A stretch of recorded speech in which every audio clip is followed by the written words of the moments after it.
Now we're on chapter 4.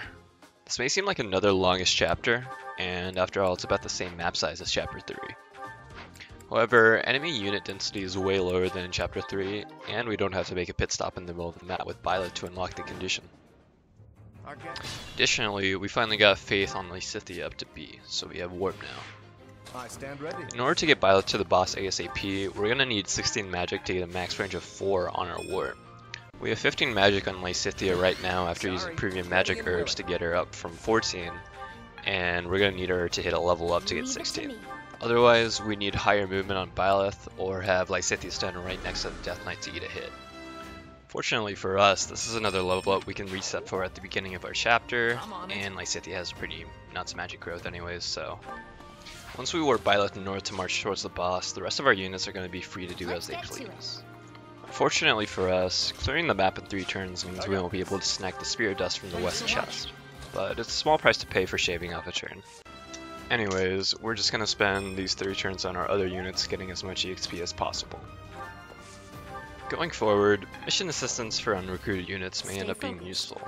Since we're not picking up a whole lot of experience anyways, the extra unit may help in efficiently killing enemies we wouldn't be able to otherwise. This will probably come in handy in the upcoming chapter as well, since we'll be facing off against a demonic beast, and with our current roster, damage might be looking tight. Turn 2, we're going to make use of a warp now. This is going to place Byleth exactly 8 units away from the boss while leaving Lysithea out of harm's way. Again, these next 2 turns are just going to be Byleth walking menacingly towards the boss, and the rest of the gang are just going to try and kill who they can. The only thing that could really stop us from killing the boss next turn is a soldier right next to Byleth who we aggroed that has a gambit. Thankfully it only has a 20% hit rate, so it's probably not going to hit. Now back to our other units. Taking EXP priorities in mind, we're going to try and have Leonie, Sylvain, Ignatz, Claude, and Lysithea pick up kills, all while Marion is healing with heal or physic. You might have also noticed that I've already used Rally Strength on Raphael. He was actually at E Authority last chapter, so it only took 2 weeks worth of lectures and classes to get his skill EXP up to D, so I should have done this a long time ago. I'm also considering recruiting Ingrid after next chapter so I can have a better stride bot than Lorenz right now, who's kind of stuck at 1 movement since he's level 1 still. Putting Ingrid in Cavalier means I'll have a pretty solid early game Cavalier who's also giving me a stride bot with 7 move and Canto. You may notice that I just got the plus 5 HP ability in Byleth. I saw I had 1 class EXP left at Master Commoner, and since there's no movement difference between the classes, and I don't need the plus 1 speed bonus from Myrmid in this map, we can safely reclass to Commoner. Additionally, since Byleth is only going to be fighting about 3 times this chapter, we're not going to be missing out on a whole lot of class EXP anyways.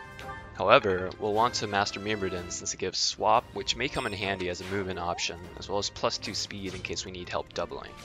Hopefully we get a little bit more class XP next chapter, but next chapter we'll be hitting level 10, and we'll probably be wanting to use Pegasus Knight going forward. A funny thing to note is that enemies since chapter 2 have had way less attack speed than in chapter 2.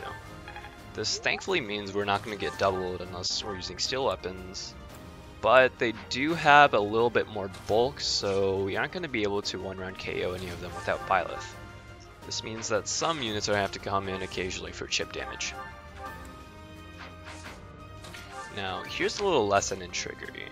We are supposed to one-round KO the boss with Byleth since she does 15 twice and the boss has 30 HP, but one of Byleth's attacks is going to miss. I could restart the chapter entirely, but that's going to be a huge waste of time, and I could also have Byleth just wait on EP, because usually the commander attacks first during EP.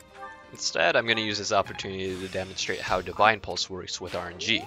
The way that RNG, or the random number generator, works with Divine Pulse is that Divine Pulse keeps track of all RNs, or random numbers, that you've rolled in the order that you use them in. Taking the same actions using Divine Pulse will yield the same RN rolls we got when we tried before we rewound. This is why you can't just rewind 1 step back and try and hit someone again.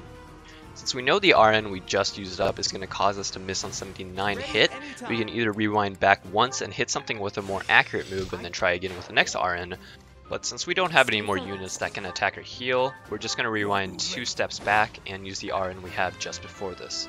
So after rewinding 2 steps back, instead of having Lorenz hit someone with a javelin and then having Ignatz kill them, we're going to have Ignatz just kill them outright and then using that RN to hopefully kill the boss with 79 hit.